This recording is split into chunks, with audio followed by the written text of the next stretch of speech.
तो गुजरात ने 89 रन से हराकर चेन्नई सुपर किंग्स को इस आईपीएल से बाहर कर दिया है। पहले शानदार बल्लेबाजी की शुभमन गिल, साई सुदर्शन और जोस बटलर ने, उसके बाद ज़बरदस्त गेंदबाजी करते हुए गुजरात के गेंदबाजों ने, खासकर मोहम्मद सिराज जो मैन ऑफ द मैच रहे, उन्होंने कमाल की गेंदबाजी करते हुए टीम को बाहर का रास्ता दिखा दिया। तो ये है समय समय की बात दोस्तों। एक समय ऐसा था जब कहा जाता था कि आईपीएल के जितने टीमें हैं वो सिर्फ इसलिए खेलती है ताकि वो लोग फाइनल में चेन्नई से खेल सके या चेन्नई से हार सके। चेन्नई का ऐसा दबदबा था कि वो निश्चित होता था कि वो फाइनल में पहुँचे ही, लेकिन समय का पहिया ऐसा घूमा है कि अभी चेन्नई का पलड़ा ऐसा हुआ, 12 पॉइंट सिर्फ लाए हैं और शुरू से लगा ही नहीं कि चेन्नई कहीं बाहर फाइनल में पहुंच पाएगी। शुरू से ही बाहर नज़र आ रही थी। हालांकि चेन्नई के फैंस को अभी भी सैल्यूट करना चाहेंगे हम, किस तरह से वो अपने टीम को सपोर्ट करते हैं। इतना बहुत बुरा प्रदर्शन हुआ है इस चेन्नई की तरफ से, आप देख सकते हैं डेटा। तो चलिए मैच का हाल चाल और बवाल हम आपको शुरू से बताएंगे। तो गुजरात ने 229 रन बनाया था 4 विकेट खोकर, और सीएसके 140 रन बनाकर ऑल आउट हो गए। और चलिए हम बताते हैं आपको कैसा रहा शुरू से मैच का हाल चाल और बवाल। गुजरात की टीम पहले बल्लेबाजी करने उतरी और गुजरात की ओपनिंग ऐसी है कि बिना कोई टेंशन लिए, बिना कोई रिस्क लिए, बिना लंबे लंबे छक्के लगाए वो किस तरह से रन रेट को मेंटेन रखते हैं, 10 का, 10.5 का, 11 का। कभी लगता ही नहीं है कि वो रिस्क उठा रहे हैं, कभी लगता ही नहीं है कि लोग अब तो आउट हो जाएंगे, अब तो आउट हो जाएंगे। जैसे वैभव और अभिषेक शर्मा ये सब ओपनर्स खेलते हैं तो लगता है कि कब आउट हो जाएंगे। रन रेट तो बहुत बढ़ाते हैं लेकिन लगता है कब आउट हो जाएंगे कोई पता नहीं। लेकिन ये लोग के बारे में ऐसा नहीं है। 84 रन बनाया, 53 गेंद में 7 चौका और 4 छक्का लगाया। और ये साई सुदर्शन ने उससे पहले आउट हो गए 64 के स्कोर पर 37 गेंद में।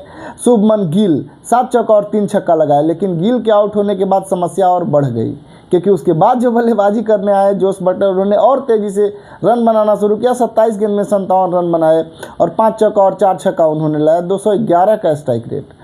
और इस तरह से राहुल तेवतिया, हालांकि रन आउट हुए कोई फ़र्क नहीं पड़ता। ये लोग ही जब बल्लेबाजी कर रहे थे तो पहला ही विकेट 12.2 ओवर में गिरा, यानी कि स्कोर हो चुका था 125, और दूसरा विकेट गिरा 207 के स्कोर पर। तो बल्लेबाजी आप देख सकते हैं, गेंदबाजी में कुछ खास नहीं रहा। और गेंदबाजी का बात करें तो मुकेश चौधरी 4 ओवर में 36 रन देकर 1 विकेट लिए। और ज़बरदस्त जो पिटाई हुई वो अंशुल कंबोज की, 4 ओवर में 56 रन दिए और 1 विकेट लिए। और फिर बल्लेबाजी करने उतरी team, that is Chennai super Kings. अगर चेन्नई को ये मैच जीतना था 17 ओवर में ही जीत के आपको राजस्थान से बेहतर रन रेट करना था, लेकिन 17 ओवर में जीत क्या, यहाँ जीत ही नहीं हो पाया। वो भी शुरू से ही लगने लगा कि ये टीम अभी हार कंफर्म है, क्योंकि बल्लेबाजी जब करने उतरे उससे पहले ही फील्डिंग समय संजू सैमसन चोटिल हो गए थे और लग रहा था कि वो खेलेंगे नहीं खेलेंगे। हालांकि वो बल्लेबाजी करने आए और 0 पर ही आउट हो गए। और उसके बाद ऋतुराज गायकवाड़ ने हालांकि तेज़ी से रन आज बनाना शुरू किया। पिछले बार उन्होंने 15 रन 16 रन बनाए थे 21 गेंद में, आज तो 7 गेंद में ही 16 रन बनाए, लेकिन ज़्यादा रन देर तक टिक नहीं पाए। हालांकि मैथ्यू शॉट ने तेज से 14 गेंद में 24 रन बनाया। और सारा उम्मीद था कि उर्विल पटेल इस मैच में आक्रामक खेले। मुझे भी लग रहा था कि अगर उर्विल थोड़ा तेज़ और खेलेंगे तो काफ़ी अच्छा रन बन जाएगा, लेकिन ऐसा हुआ नहीं। उर्विल 0 पर आउट हो गए जिस तरह संजू सैमसन आउट हुए थे। उसके बाद कार्तिक शर्मा से भी उम्मीद थी, इम्पैक्ट प्लेयर के तौर पे आया, वो भी 19 रन बनाकर आउट हुए 15 गेंद में। थोड़ा उम्मीद जगाया शिवम दुबे ने, जिन्होंने कमाल की बल्लेबाजी करते हुए लंबे लंबे छक्के लगाना शुरू किए और मात्र 17 गेंद में 47 रन आउट बनाकर आउट हुए। और 4 गेंद में 4 चौका और 4 छक्का उन्होंने लगाया। और ऐसा कभी लगा ही नहीं कि सीएसके इस मैच में है, और किसी तरह से तीर खींच के ये लोग बना पाए 140 रन 13.4 ओवर में। और इस तरह से टीम आउट हो गई, ऑल आउट, और इस तरह से सफ़र भी ख़त्म हो गया। पॉइंट्स टेबल का अगर हम बात करें तो पॉइंट्स टेबल की स्थिति ऐसी है कि आप अब ये क्लियर हो चुका है कि सीएसके एलिमिनेट हो चुकी है। हालांकि मान के चलिए कि डीसी भी एलिमिनेट ही है, क्योंकि उनका भी 12 पॉइंट है। अगला अगर जीतते हैं तो 14 होगा। लेकिन अगर राजस्थान, पंजाब, केकेआर वो अगर एक भी मैच जीतते हैं तो वो क्वालिफाई कर जाएंगे, अगर दिल्ली जीत गया तो भी।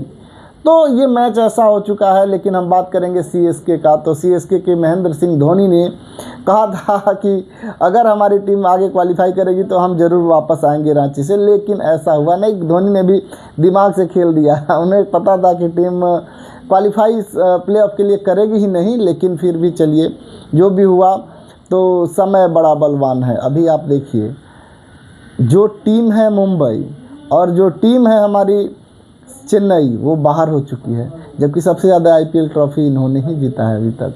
अब इस बार का आईपीएल ट्रॉफी देखिए किस टीम को मिलता है। अभी जो क्वालिफाई कर चुके हैं वो है हैदराबाद, गुजरात और बेंगलोर, लेकिन अभी भी देखना यह है कि टॉप 2 में कौन क्वालिफाई करता है। फिलहाल राजस्थान का अगला मुकाबला बड़ा रोचक होने वाला है। अगर वो जीतते हैं तो वही क्वालिफाई करेंगे, लेकिन अगर वो हारते हैं तो फिर वही किंतु परंतु होगा। फिलहाल सीएसके के फैंस काफ़ी दुखी हैं। आप क्या कहना चाहेंगे सीएसके के फैंस के बारे में? अगर आप फैंस हैं तो क्या उम्मीद करते हैं अगला साल?